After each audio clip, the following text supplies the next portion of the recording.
শুভ সকাল, আসসালামু আলাইকুম। আপনারা ভালো আছেন? আমিও ভালো আছি। দেশের সার্বিক পরিস্থিতি ভালোও না এবং খুব একটা মন্দও না। তবে একটি শ্রেণী অস্থিতিশীল পরিস্থিতি করার জন্য মাঝে মাঝেই দেখা যাচ্ছে তাদের পলিটিক্যাল বক্তব্য যেগুলো জনগণের উদ্দেশ্যে নিক্ষিপ্ত করে বা মেসেজটা পৌঁছে দেয়, সেই মেসেজের মধ্যে অনেকটাই গরমিল। আমরা পড়াশোনা করেছি, অনেক শিক্ষিত লোক আমাদের সমাজে বসবাস করে। তারা এখনও আতঙ্কের মধ্যে আছে যে সামাজিক যোগাযোগ মাধ্যম, প্রিন্ট মিডিয়া, ইলেকট্রনিক মিডিয়া, বিভিন্ন মিডিয়ায় তাদের যে দুই চারটি কথা বলবে,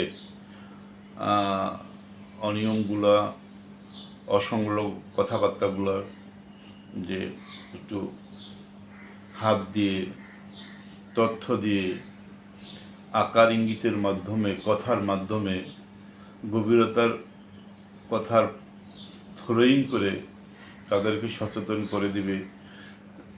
এই ধরনের চিন্তাশীল মানুষগুলো তাদের সুন্দর বাক স্বাধীনতার যে অর্জন, যে জ্ঞান বুদ্ধি, সেটা ডেলিভারি দেওয়ার সুযোগ এখনও আমাদের সমাজে বা বাংলাদেশে পুরাপুরি হয়নি বলেই চলে। তা বিষয়টা হলো, এটা আজকের জঞ্জাল নয়।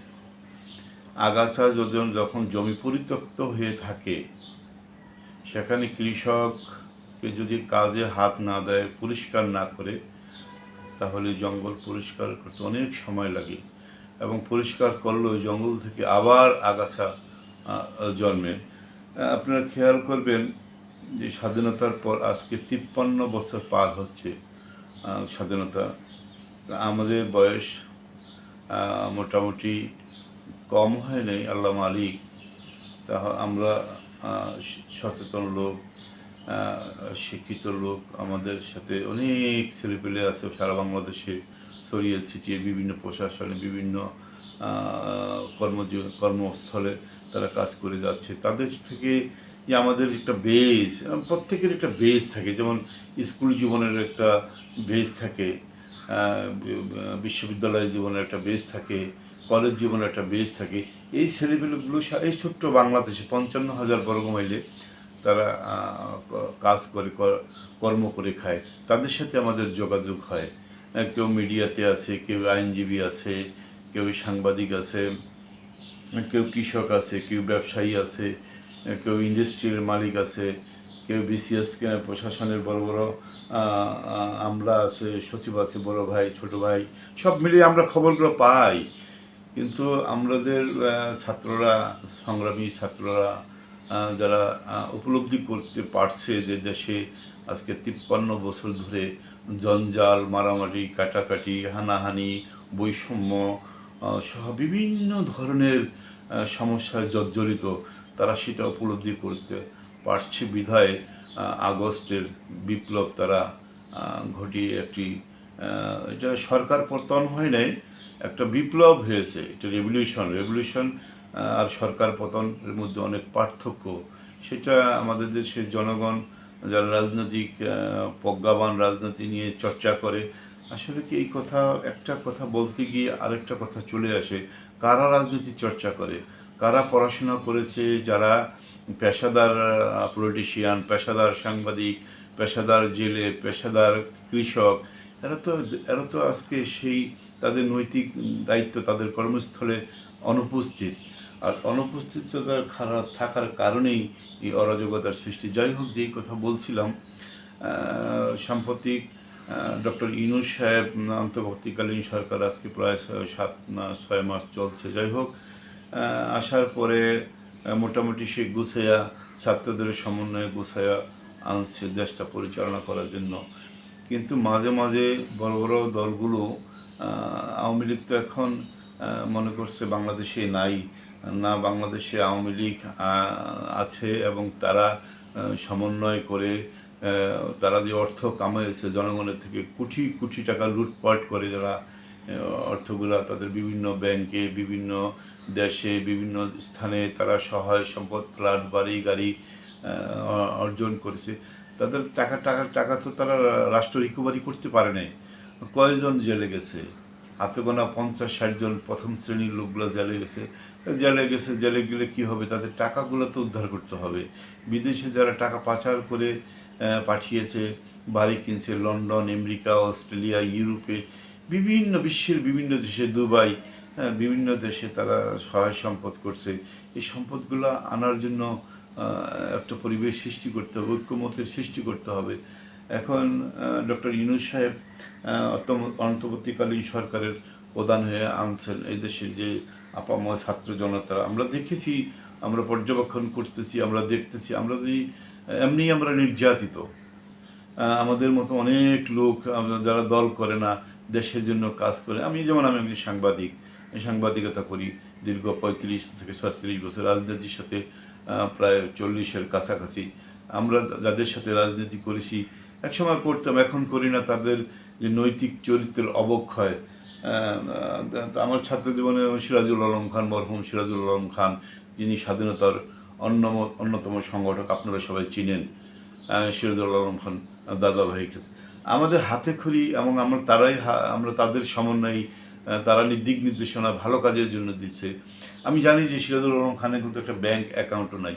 চিকিৎসার অভাবে কিন্তু এক পর্যায়ে অনেকে জানে না, তার অনেকেই শুভাকাঙ্ক্ষী জানে না যে তিনি ভালো চিকিৎসা পায়নি। হ্যাঁ, যাই হোক, সেটা অন্য বিষয়। সেটা যদি কখনো গোল টেবিলে আসে, তাহলে আমরা বলতে পারবো সেই লোকটা তো বঙ্গবন্ধুর সাথে থেকে দেশ স্বাধীনতার প্রথম নেতৃত্ব দিয়েছিলেন, মুজিব বাহিনীর প্রধান ছিলেন, নিউক্লিয়াসের প্রধান ছিলেন।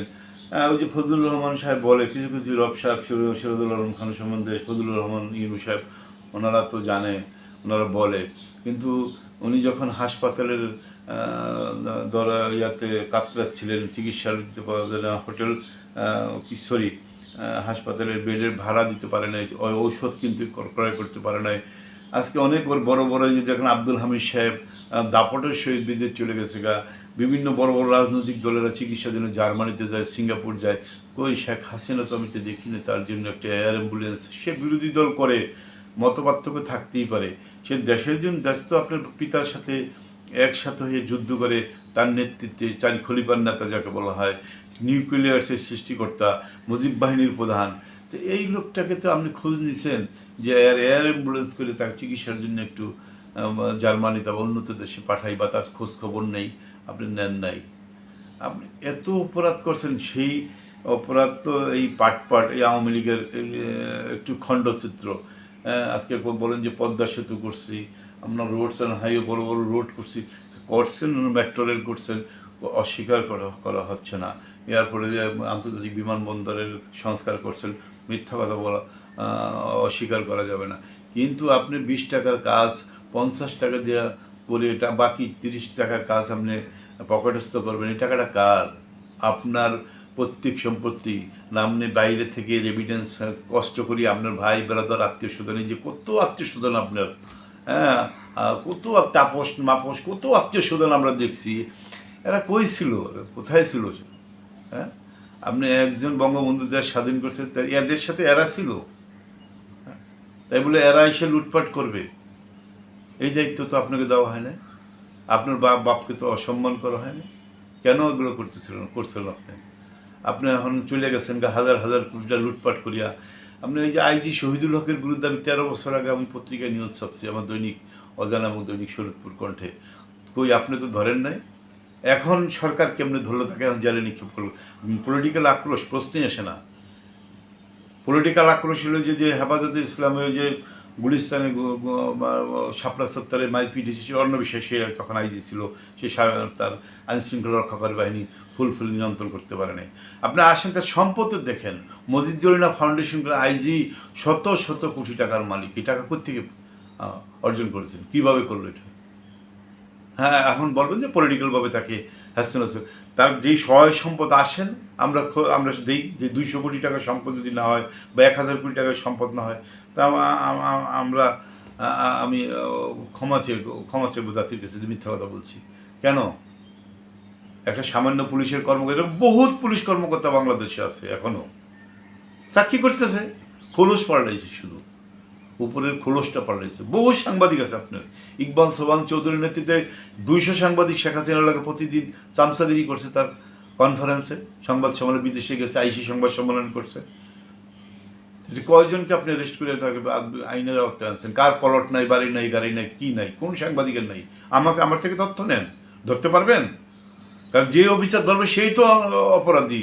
ম্যাক্সিমাম অফিসারের কর্পোরেটের সাথে জড়িত। আপনি এক্সাম্পল একজন তথ্য মন্ত্রণালয়ের ডিপুটি সেক্রেটারি আপনার কমিশনের দায়িত্ব দিলেন যে এইটা আপনি দেখবেন, এই সেক্টরটা বা এই পত্রিকার এই বিষয়টা আপনি দেখবেন। সে নিজেই যদি কারাপশন হয়েছে সে হাত দিব নাকি পত্রিকার কাছে? জানে যে আমি যদি ধরি তাহলে আমার বিরুদ্ধে নিউজ ছাপ হয়ে যাবে, আমার বিরুদ্ধে সংবাদপত্র প্রপাগান্ডা শুরু করে যাবে। যে যার মতো করে পাচ্ছে, যে যেরকম করে সুযোগ পাচ্ছে লুটপাট করে খাচ্ছে। তো এখন ইউনূস সরকার সাহেব আসছেন, তাকে সুযোগ দেন। কেন এত অস্থির হচ্ছেন কেন? 53 বছর হয়ে বাংলাদেশের বয়স, এক সরকারও দেখাচ্ছে ঠিকমতো আমরা নির্বাচন করছেন কিনা? কার গন্ধ নাই? কার বাংলা, আমাদের গ্রামের ভাষায় বলে কার পাছায় গন্ধ নাই বলেন? আমি কি বাচ্চা, শিশু? আমি কি শিশু? এখন এই কথাগুলো বললে যখন জায়গায় সামাজিক যোগাযোগ মাধ্যমে আপলোড করা হবে, ইউনূসের দালাল, এনসিপির দালাল, ওই জামাতের দালাল, এগুলো বাদ দেন, আমরা বুঝি এগুলা। এই যে এখন আওয়ামী লীগ চলে গেছে, এক্সাম্পল একটা যে মনে করেন টাঙ্গাইলের জিপি, এই যে কোডের ভিতরে জিপি, পিপি, এপিপি, এজিপি, এরা কারা? এরা আওয়ামী লীগের লোক। এটা আপনারই এখন পড়ছিল, আপনার লুটপাট করে এখন সুন্দর করে যা ইচ্ছা তাই করতেছেন। নির্বাচনেই দেন, নির্বাচনের জন্য পাগল হয়ে গেছেন। নির্বাচন দিয়ে আমরা চাচ্ছেন কেন? আপনাদের সমস্যা কোথায়? ইউনূস সাহেব যদি টাকা পয়সা লুটপাট করে, তার উপদেষ্টা যদি লুটপাট করে, তাদের বিরুদ্ধে আন্দোলন করেন যে আপনাকে দিলাম দায়িত্ব, ক্ষমতায়, আপনি তো লুটপাট করতেছেন, সেটা জনগণকে ধরাই দেন, ছাত্রদের সেটা ধরাই দেন। ইউনূস সাহেব যদি টাকা পাচার করে লন্ডন নিয়ে যায় বা আমেরিকা নিয়ে যায়, বিভিন্ন দেশে নিয়ে যায়, সেইটা ধরেন আপনার ব্যারিকেড দিয়ে। যে ওয়াকুরুজ্জামান যে সেনাবাহিনীর প্রধান, বেচারা রক্তপাত, আরও রক্তপাত ঘটতো বাংলাদেশে। আমরা পর্যবেক্ষণ করছি, আমরা ঢাকায় সাংবাদিকতা করি প্রায় 35 বছর ধরে। আমি ঢাকা সাংবাদিক ইউনিয়ন সিনিয়র মেম্বার, আমি একজন সিনিয়র সাংবাদিক, বহু দেশ ঘুরছি আমি। আমার কি একটু অভিজ্ঞতাও নাই, কিছুই যাই, আমি চোখেও তো দেখে মানুষ, সেটাও তো আমরা দেখছি স্বচক্ষে। ইউনূস সাহেব যে ওয়াকুরুজ্জামান যে সেনাবাহিনীর প্রধান আছেন, উনি কি কৌশলে সে রক্তপাত থেকে দেশকে রক্ষা করেন? বহুত লোক মারা যেত, আরও 1000 তো মারছে শেখ হাসিনার থাকার কারণে। উনি যদি 2 সপ্তাহ আগে পদত্যাগ করতেন যে না ঠিক আছে আমি পদত্যাগ করলাম, আমি জেলে চলে যেতাম, তাহলে এই ধরনের রক্তপাত হয় না, এই ধরনের অকারেন্স হয় না। উনি আঁকড়ায় বয়ে রয়েছে, উনি তো জানে না যে ডিমের কুসুম হলে উনি লাল কুসুমটা চারিদিক যে সাদা এবং যে খোলসটা আছে, এই চারপাশে কারা বসবাস করতেছে, কারা কারা লুটপাট করতেছে। আমি ভোট দিতে গেছি, আমি আমার ওয়াইফ ভোট দিতে গেছি, এখানে দেখে বোর্ড হয়ে গেছে, ছাত্রলীগের পোলা মানে যুবলীগের স্বেচ্ছাসেবীগুলো বোর্ড হয়ে গেছে, বোর্ড হয়ে গেছে না? তা আপনি দোষ দেন, বিএনপির দোষ দেন, বিএনপি খারাপ, জামাত খারাপ।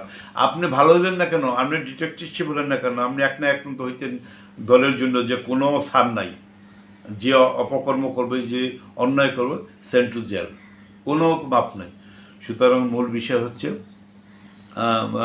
আওয়ামী লীগ নিষিদ্ধ করেছে সরকার, আমরা দেখতেছি, সেটা সরকারের কি আইনের পলিটিক্যাল বিষয়। তো অন্য বিষয় হচ্ছে নির্বাচন নিয়ে আপনারা এত মাথা ঘামাবেন না। আর এই কথা বললেই বলবে যে ইউনূস সাহেব মনে হয় আপনাকে 2-5 কোটি টাকা দিচ্ছে বা আপনি সাহায্য পাইতেছেন না। আমরা বুঝি ইউনূস সাহেবের ওই জিনিসটা ধরবেন, যদি ইউনূস সাহেবের কাজকর্মে ত্রুটি হয় তাকে সংশোধন করে দেবেন। তার উপদেষ্টা পরিষদের যদি কোনো সদস্য লুটপাটের ব্যস্ত থাকে, এই যে কালকে দেখলাম 2 জনের উপদেষ্টার পিএরে দুদকে তলব করছে, নিশ্চয়ই এইটা পর্যবেক্ষণ করেন যে তাদের যদি তদন্ত করে টাকা পয়সা বা অর্থ লুপাটের ঘটনা পায়, সেটা যদি বিচার না করে ইউনূস সাহেব, তখন আপনারা বলতে পারেন যে ইউনূস সাহেবের লোকজন, ইউনূস সাহেবের ইশারায় এগুলো হচ্ছে। এত অস্থির হচ্ছেন কেন? এত পেশা দিচ্ছেন কেন? আপনাদের সময় তো আমরা দেখেছি বিভিন্ন সরকারের সময় নির্বাচন তো ব্যালট বাক্স বন্ধ ছিনতাই করে নিয়ে গেছেন, পাওয়াই জানে, ডাস্টবিনে পাওয়া গেছে লক্ষ লক্ষ ব্যালট পেপার। তো কে না কি না করছে, কার পার পাশায় ময়লা না আছে আমরা বুঝি না, আমরা দেখি না ওগুলো। অস্থির হন না, ঠান্ডা হন, ইউনূস সাহেবের দিকে চেক দেন যে ইউনূস সাহেব ঠিকমতো কাজগুলো করতে গেছে কিনা, সংস্কার করে দিয়ে যাক, মাল্টি গভর্নমেন্ট আসুক, বিভিন্ন দল পেশার শ্রেণীর লোক থেকে প্রতিনিধিত্ব আসুক। এই তারিক জিয়া সাহেব আমি দেখছি মানে কয়েক মাস আগে সুন্দর বক্তব্য রাখছে যে দ্বিকক্ষ বিশিষ্ট পার্লামেন্ট, উচ্চকক্ষ এবং নিম্নকক্ষ, চমৎকার কথা। হ্যাঁ, এগুলো বাস্তবায়ন করার চেষ্টা করেন যাতে করাপশন না হয়। আপনি রাষ্ট্রপতি নির্বাচনের মেয়াদ কমায় আনেন, পার্লামেন্টের মেয়াদটা কমায় আনেন, আপনি যাতে করে এমন ধরনের পদ্ধতি সৃষ্টি করেন যে একদল ক্ষমতায় গেলে যেন তারা তাদের স্বৈরাচারী মনোভাব যারা সৃষ্টি করতে না পারে। হ্যাঁ, জনগণের চাপে, জনগণের প্রেশার ক্রিয়েটে বিভিন্ন ধরনের যেন ইয়া থাকে, মানে প্রেশার থাকে, যাতে করে তারা এই ধরনের অনিয়ম করতে না পারে, সেই দিকে মনোনিবেশ করেন। নির্বাচন এখন সংস্কার করতেছে, এই সংস্কারগুলো যাতে বাস্তবায়িত হয় এবং পরবর্তী গভর্নমেন্ট আসলে যেন এগুলা আপনারা আবার এক পার্লামেন্টে সংখ্যাগরিষ্ঠতা নিয়ে পার্লামেন্টে যাওয়ার পরে এক খোসায় দিয়ে একদিনই আইন পাশ করে ফেলেন যে এই সংস্কারগুলো বাদ। তো আমরা বুঝি তো, হ্যাঁ, সংস্কার করিয়ে যাতে করে সব ভালো ভালো লোকগুলো পার্লামেন্টে আসতে পারে, ভালো ভালো লোকগুলো দেশ চালাতে পারে, এবং এই চিন্তাধারা বাদ দেন যে রাজনীতি একটা ইনকামের পয়সা, এই চিন্তাধারা বাদ দিয়ে রাজনীতি জনগণের সেবা করার একটা পন্থা, সেই পথ অবলম্বন করেন। বাংলার মানুষ খুব সচেতন, আপনারা দেখেছেন 71 সালে দেখেছেন, আবার এই যে ছাত্ররা আগস্টের বিপ্লব ঘটেছে সেটাও দেখেছেন। পাবলিক জনগণ একবার খেপলে আপনাদের লুঙ্গি থাকবে না, সাথে লুঙ্গিটা থাকবে না, কী নিয়ে দৌড় দিবেন সেটা দিশা পাবেন না। এটা বাঙালি জাতি খুব আপ্যায়ন প্রিয়, ভালো এবং সভ্য নর্ম পৃথিবীর ভিতরে অর্জন করছে, কিন্তু একবার বাঙালি জাতি খেপে গেলে আপনি দমাতে পারবেন না। আপনার স্টেন গান, ওই যে যত অস্ত্র আনেন ওগুলা টিকবে না বাঙালি জাতির কাছে। তারা এত ক্ষিপ্ত, এবং একদিক দিয়ে তারা খুবই দেশপ্রেমিক, আবার অন্য দিক দিয়ে তারা কিন্তু দেশের জন্য কিন্তু প্রাণও দিতে পারে। সেটা আপনারা সবসময় দেখেছেন, 71 সালে দেখেছেন, এর আগেও ভাষা আন্দোলনে দেখেছেন। এই যে জুলাইয়ের আমাদের বিপ্লবী ছাত্ররা দেশ স্বাধীন করে আপনাদের হাতে তুলে দিয়ে গেছে, এই তুলে দেওয়ার মানে এই না যে আপনারা যা ইচ্ছে তাই করবেন, এত অস্থির হেন না। আওয়ামী লীগের যে লক্ষ লক্ষ লোক মিছিল দেখছি আমরা, ক্যাম্পি লক্ষ লক্ষ লোক মিছিলে নামাইছে ডিস্ট্রিক্টে, এই লোকগুলো কোথায় চলে গেছে? ইন্ডিয়াতে, চায়না চলে গেছে? না, এরা বাংলাদেশি আছে। এদের ভিতরে আবার এক শ্রেণীর লোক আছে, আপনি 500 টাকা দেবেন আর মিছিলে নিতে পারবেন। সাবধান, যারা ভালো ভালো লোকগুলো আছেন তারা দেশটাকে একত্রে বসে, হ্যাঁ, সরকার পরিচালনা করতে গেলে ভুল ত্রুটি হতেই পারে, সেই জায়গাগুলো আপনারা খুঁজে বের করে আইনের আওতায় আনেন এবং সংশোধন করে ধরিয়ে দেওয়ার চেষ্টা করেন। নির্বাচন ডিসেম্বরে দেন, জানুয়ারিতে দেন, দেশ কি লয়ে যাবো আমেরিকাতে, দেশ কি ভারত নিয়ে যাবো, দেশ কি পাকিস্তান নিয়ে যাবো, এইসব ভয় ভীতি দেখায় জনগণকে কোনো লাভ নেই। এইসব ভয়ভীতি দেখেন না, বা কোনো দেশকে অন্য দেশে নেওয়ার কোনো সুযোগ নাই। বিশেষ করে বাংলাদেশটা আরও সাউথ ইস্ট এশিয়ার ভিতরে খুব ইম্পর্টেন্ট দেশ। এই দেশে সবাই শ্রদ্ধা আছে, মায়া আছে, এদেশের মানুষ যে ভালো, এদেশের মানুষ যে মানে কোনো বিধ্বস্ত পারমাণবিক যুদ্ধ চায় না, মারণাস্ত্র দিয়ে মানুষের ক্ষয়ক্ষতি করতে চায় না। আমরা শান্তির ধর্ম, আমাদের 90% এখানকার সবাই মুসলমান, এরা আল্লাহ ভীতু মানুষ, আল্লাহ হাদিস কোরআন অনুযায়ী চলাফেরা করে। কিন্তু আপনি মনে করেন না যে আল্লাহ ভীতু না, এরা আল্লাহ ভীতু মানুষ, মানুষের দুঃখ কষ্ট বোঝে, মানুষের পাশে থাকার চেষ্টা করে।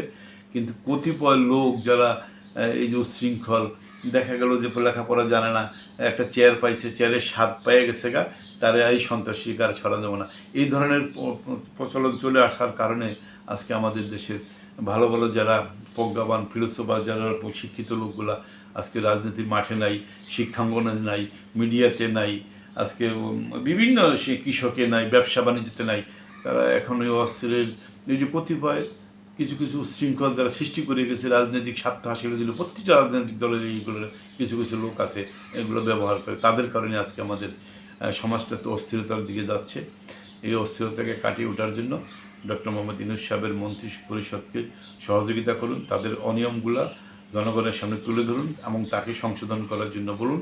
কাজ যাতে জনগণ যাতে এই দেশ যেন মাথা উঁচু করে দাঁড়াতে পারে সেই ধরনের কাজকর্ম করুন। ধন্যবাদ। আজকের এই মধ্যে আসসালামু আলাইকুম।